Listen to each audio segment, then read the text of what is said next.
East Hastings. How can it be? How is it possible that under a name like Canada, a third world can emerge? Under bow-tied collars and Olympic world champions, how can one district house more garbage bags filled with plastics than a bottle depot?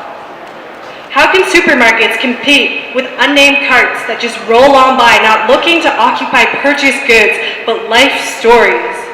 Vancouver, dear, you had me at your oceanic plains, plain to the naked eye. Your beauty is my world wonder. Your seawall, so vast, an elongated embrace, had me thinking we were wrapped in this together. But your brace ran too tight, as though you were trying to keep me looking in instead of looking out of your perfection. But I see it all. I see your gum-patterned, penniless streets. I see your worst nightmares hosted inside barely warm bodies who recycle themselves again and again to powders, plants, powerlessness.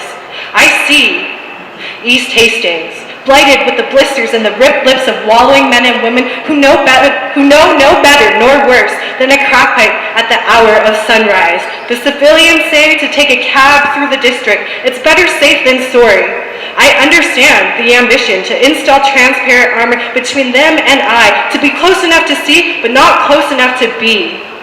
But this mantra is a filing cabinet in a dark room infested with termites and mold, simply marked the X-Files.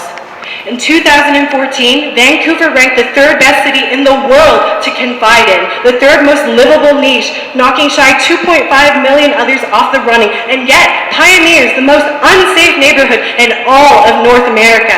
East Hastings. These mouths full of rubbish, these fly-swarming beings, those writhing children who dictate their future on the premise that they're in control, are in a motion too fast for their orbit. They've debuilt it and float listlessly, banking on a high that never ends well. East Hastings, shh! I call you too loud. You're a well-known item, but locals treat you like an unspeakable secret. Hushed voices and pointing fingers make you smaller than you are, like a child inside a man's body who grew up too fast for his own good, for his own bad, shrunk into kids' meal-sized decisions, and never the instructing waves of the maestro. I'm no crystal ball. I'm tarot card free, but what I see is a future that's glimpsed through a looking glass, no other than the glassy-eyed senior across the street. She suffers cloudy judgment, but neither from cataracts nor glaucoma, no. I swear, this isn't any eye trauma. She's only short-sighted of the woman she could be when always stamped as a drug lord, when there is no God in she. So Vancouver, dear, how do you do it? He works, you tax him. She hurts, you tax her. They die, you tax them. At a 12% rate, you would hope a little goes to relieving those in vain. Those who only know stillness as the hands that shake. How can you flash your shimmering water at the thirst of those who cannot drink? You are rich in commodity, but poor in humanity. We must invest in East Hastings so we can abandon our whispered tones. We must invest in East Hastings to turn around the age-old stones that hold us back from being Homo sapien to Homo sapiens.